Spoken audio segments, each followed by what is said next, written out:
The sound of my own heart hammering in my ears was so loud it almost drowned out my daughter's voice on the phone. I was in my study looking out the window, watching the scene unfold in what felt like horrifying slow motion.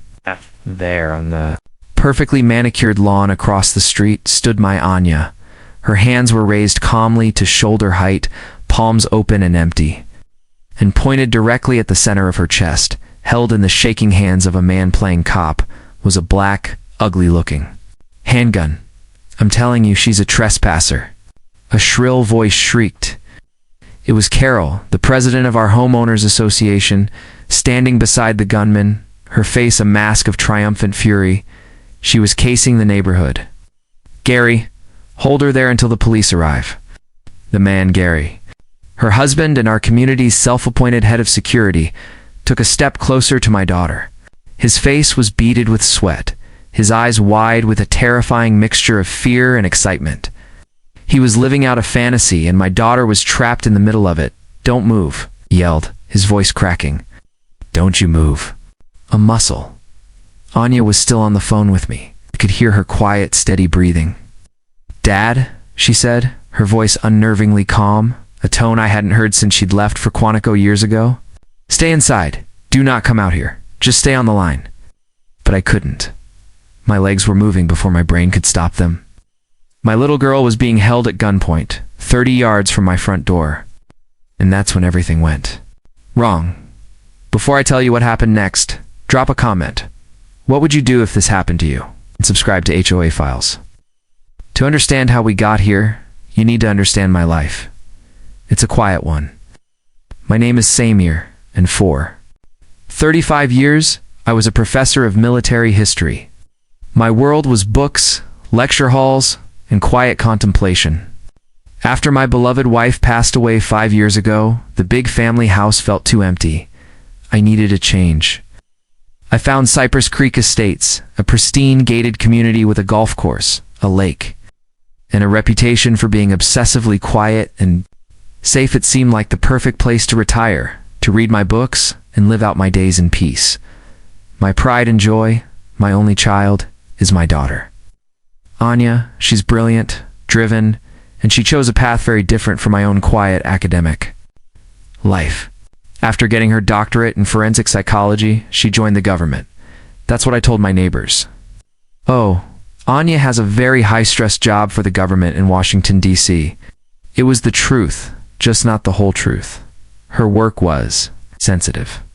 It took her all over the world into situations I tried very hard not to think about. We spoke every week, but I hadn't seen her in almost a year. So when she called and said she had 2 weeks of leave and wanted to come home to just relax, I was overjoyed. My girl was coming home. I was going to cook for her.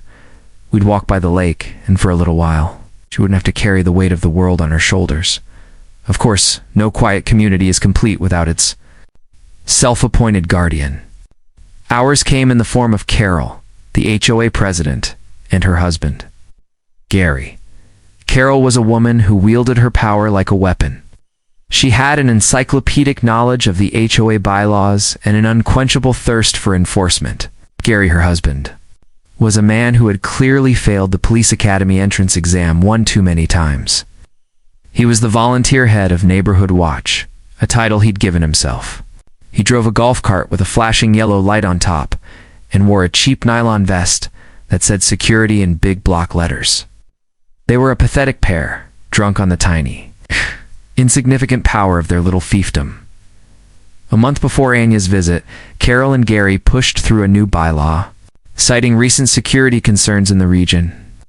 All guests staying for more than 72 hours were now required to pre-register with the HOA security office, which was a card table in Carol and Gary's garage. They had to provide their full name, vehicle information, and show a government-issued photo ID upon arrival. It was an absurd overreach, but most residents just grumbled and complied. It was easier than fighting Carol. I didn't think much of it. It was just another silly rule. I had no idea it was the first brick in a wall they were about to build around my daughter. Anya arrived on a Tuesday afternoon. She was driving a dark gray, completely nondescript Ford sedan. No markings, no special features. The kind of car That's designed to be forgotten the moment you see it. At the gate, Gary was waiting. He stepped out of his little security shack, puffed out his chest, and held up his hand like he was stopping a tank. I had walked down to meet her. "Hi, Gary," I said. "It's my daughter, Anya. I'm just letting her in." Gary ignored me and peered at Anya through her open window. "Purpose of your visit?" he asked, his voice low and gravelly, like a bad actor in a cop show. "I'm here to see my father," Anya said, her voice polite but weary. "I'm going to need to see some ID," Gary said. "And your vehicle registration?" Before I could. "Object." Anya just sighed and handed over her driver's license. Gary took a ridiculously long time examining it, holding it up to the light as if it might be a forgery. Carol materialized at his side, clipboard in hand. "She's staying for 2 weeks," Carol announced, looking at Anya like she was a bug under a microscope. "She'll need to formally register at the office tomorrow. 9 a.m. sharp." "Is my guest Carol? Not a tenant?" I said, my patience wearing thin. "Rules are rules." "Samir," she said with a smug smile, and they finally raised the gate. As Anya drove through, she glanced at me. "Ow, Dad. It's like Fort Knox here." We both laughed it off. It was just an annoyance. A story we'd tell later. It didn't feel like a threat. Not yet. The next morning at 9:05, our doorbell rang. It was Carol. "Your daughter missed her registration appointment," she said. No preamble. "I need her to come down to the office now." "Carol, with all due respect, that's not going to happen," I said, standing in the doorway. "She's on vacation. She's sleeping in.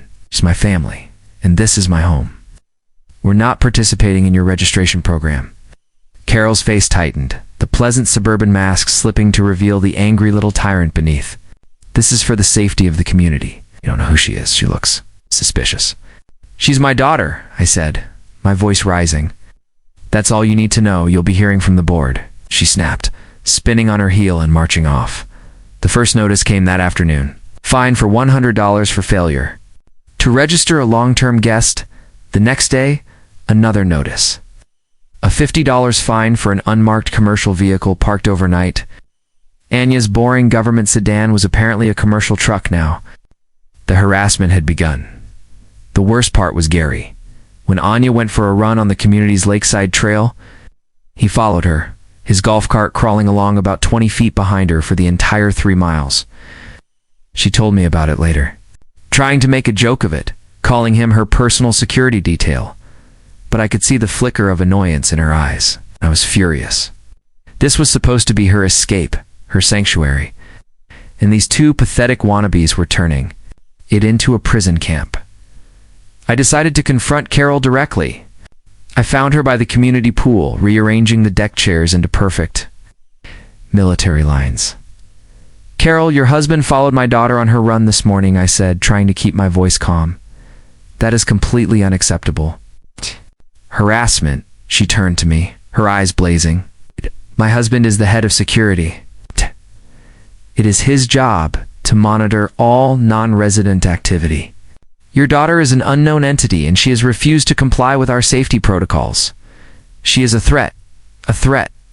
She's my daughter. She's here to rest. That's what you say," she shrieked, causing a few other residents to look over.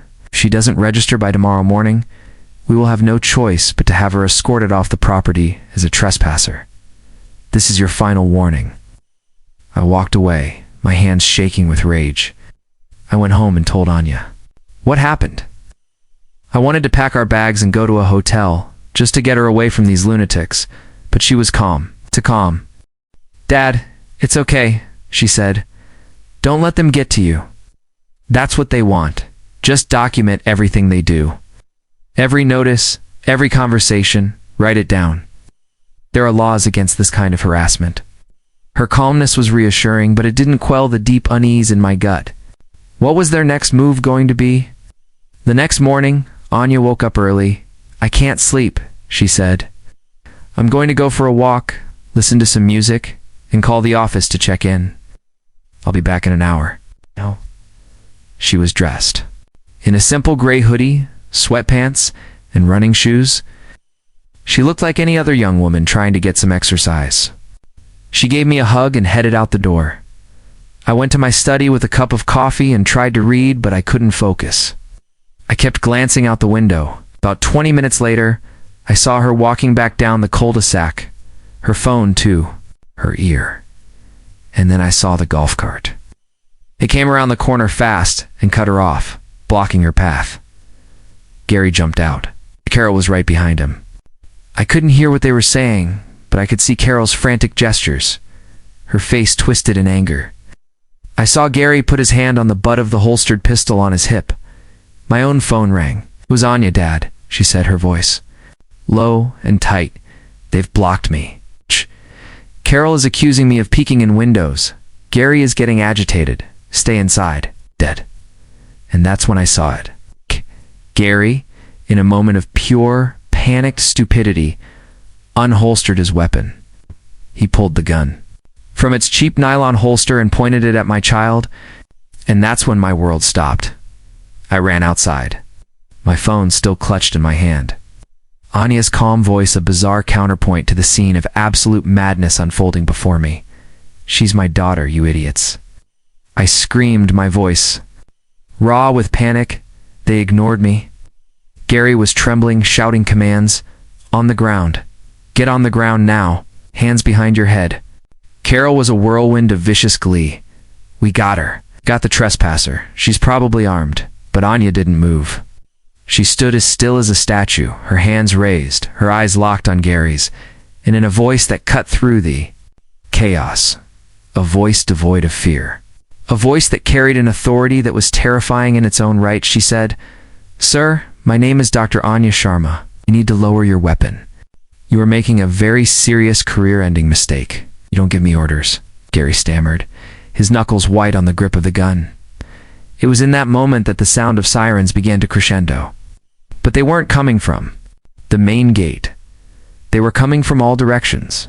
They weren't just police sirens, or the deep, guttural, unnerving sirens of federal vehicles.